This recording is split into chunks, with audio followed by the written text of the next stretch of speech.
नमस्कार दोस्तों, आज हम लोग विटामिन चैप्टर को पूरा खल्लास करने वाले हैं। केवल आप इस क्लास को पूरा देखिए ताकि दोस्तों कोई भी एग्जाम में विटामिन चैप्टर से अगर सवाल आता है तो आपका एक भी सवाल ना छूटे। ठीक है। साथ ही दोस्तों इस क्लास को पूरा करने के बाद आपको विटामिन का पूरा नोट्स मिलता है और दोस्तों विटामिन से जितने भी सवाल बनते हैं कि कौन से विटामिन का क्या रासायनिक नाम है, किससे क्या बीमारी होती है, उसके लिए हमें क्या उपचार करना चाहिए, सब कुछ बहुत ही आसानी से समझते हैं। तो चलिए दोस्तों शुरू करते हैं क्लास को। तो दोस्तों आज हम लोग क्या पढ़ने वाले हैं? आज पढ़ने वाले हैं विटामिन। क्या पढ़ने वाले हैं? पढ़ने वाले हैं विटामिन।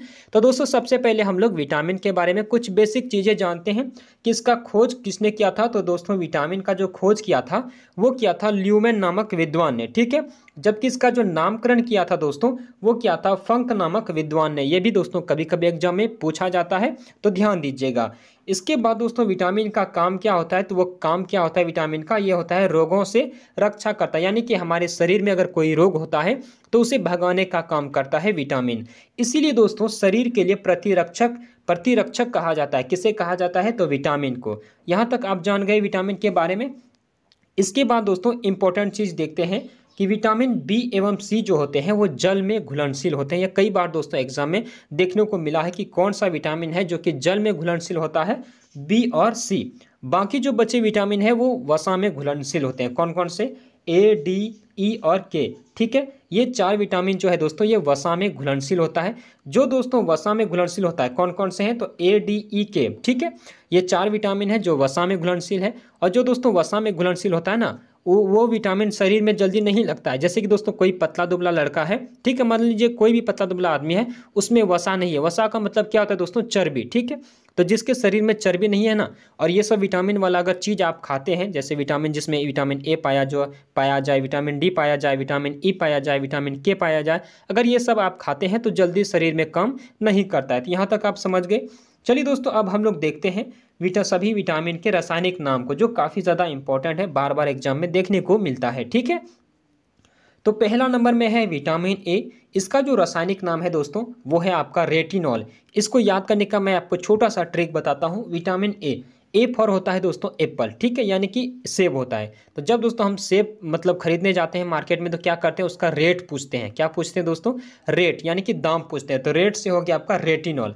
ए फॉर एप्पल और एप्पल का हम रेट पूछते हैं यानी कि रेटिनॉल। तो उम्मीद करता हूँ कि आपको विटामिन ए का रासायनिक नाम याद हो गया होगा। ठीक है। इसके बाद विटामिन बी। दोस्तों विटामिन बी कहा जाए या फिर विटामिन बी1 दोनों एक ही है। इसका जो रासायनिक नाम है वो है थायमिन। काफ़ी ज़्यादा इंपॉर्टेंट है, ध्यान दीजिएगा। नेक्स्ट है दोस्तों आपका विटामिन बी2। विटामिन बी2 का रासायनिक नाम है राइबोफ्लोविन। क्या नाम है विटामिन बी2 का रासायनिक नाम? राइबोफ्लोविन। ठीक है। इसके बाद है विटामिन बी3। विटामिन बी3 का रासायनिक नाम है निकोटिनामाइड या फिर नियासिन। देखिएगा इसको कैसे याद करना है। बी3 यहाँ पर 3 लिखा हुआ है ना, तो 3 का स्क्वायर कितना होता है? 9 होता है। और यहाँ देखिए दोनों जो शुरू हुआ है वो 9 से ही शुरू हुआ है। ठीक है। निकोटिनामाइड और नियासिन इस तरह रिलेट कीजिएगा कि विटामिन बी3 यहाँ पर 3 है, 3 का स्क्वायर 9, और यहाँ शुरू है 9 से, निकोटिनामाइड और नियासिन। इस तरह आप रिलेट करके याद कर लीजिए। ठीक है।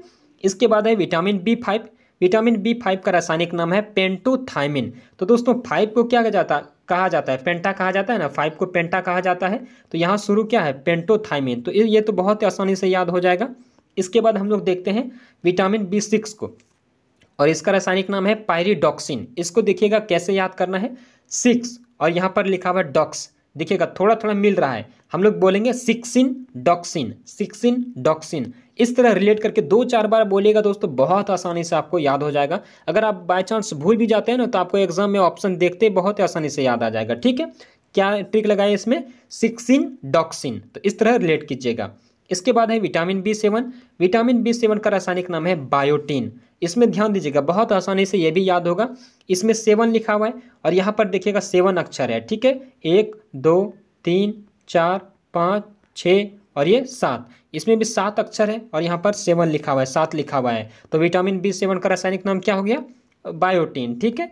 इसके बाद है आपका विटामिन बी9।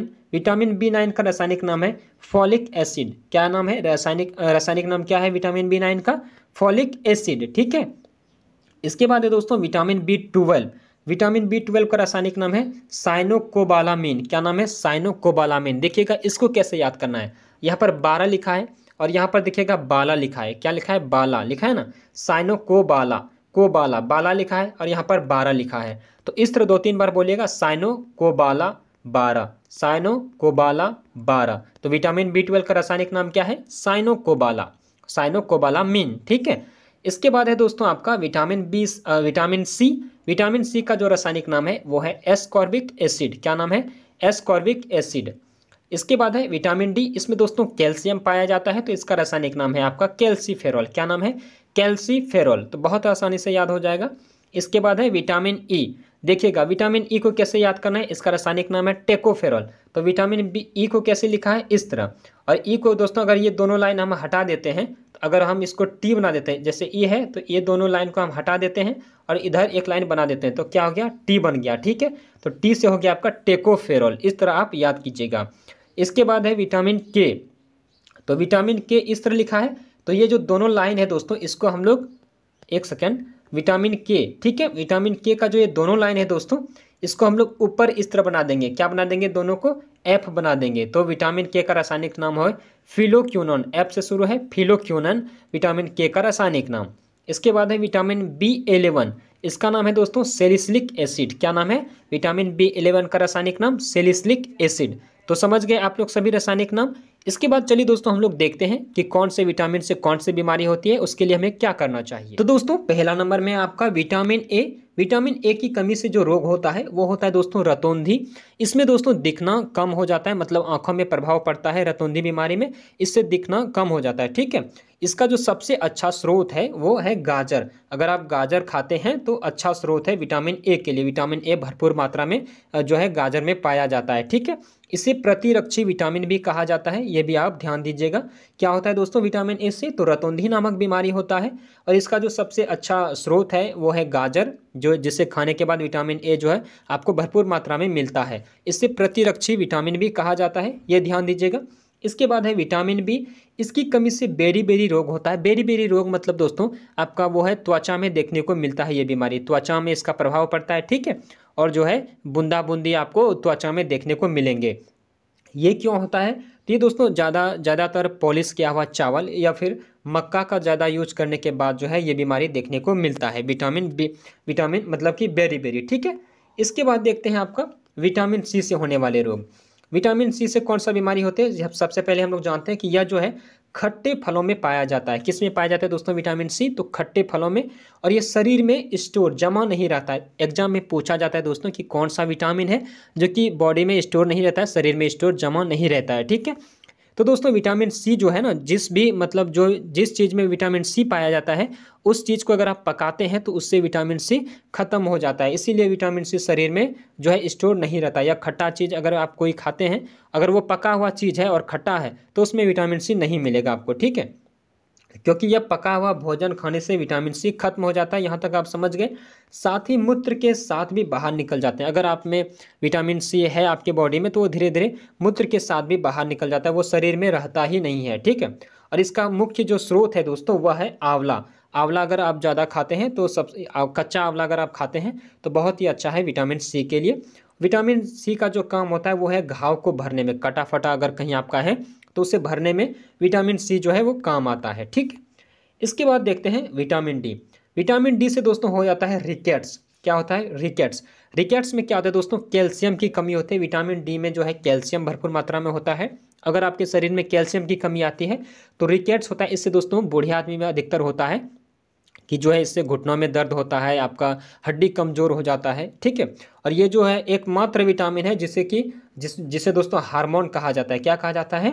हार्मोन कहा जाता है। और विटामिन डी जो है दोस्तों वो हमें किससे प्राप्त होता है? तो वो हमें सन से प्राप्त होता है, यानी कि सूर्य से विटामिन डी हमें भरपूर मात्रा में प्राप्त होता है। तो जितना अच्छा हो सके, जिसमें विटामिन डी की कमी है तो आप सन में मतलब सूर्य की रोशनी में ज़रूर रहें। इसके बाद देखते हैं विटामिन ई।